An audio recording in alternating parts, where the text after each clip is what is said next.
আমি আপনাদেরকে একটা বিষয়ে সতর্ক করি। এই যে দেখেন কয়েকটা দেশি মুরগি ঘুরতেছে, এই যে দেখেন আমার লেয়ার মুরগির মানে একদম যে যেখানে নেটের বেড়া দেওয়া এই পাশ দেয় ওরা যে দেখেন চলে গেল ঘুরতেছে। এটা কিন্তু একদমই ঠিক না, এটা মারাত্মক একটা ভুল।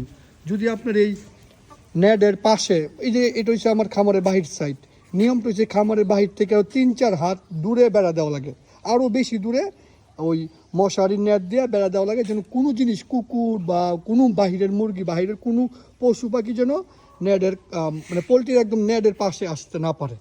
এই বিষয়টা আপনারা একদম 100% শিওর করবেন, না হলে এটার থেকে দুর্ঘটনা হওয়ার অনেক চান্স থাকে। পাশাপাশি দেখবেন খামারের ভিতরে পাখি ঢুকে উপরে ফাঁক দিয়া, পাখি যেন কখনোই ঢুকতে না পারে। পাখির ডিজিজ মুরগিরা ধরে কিন্তু পাখির কোনো রকম প্রবলেম হয় না।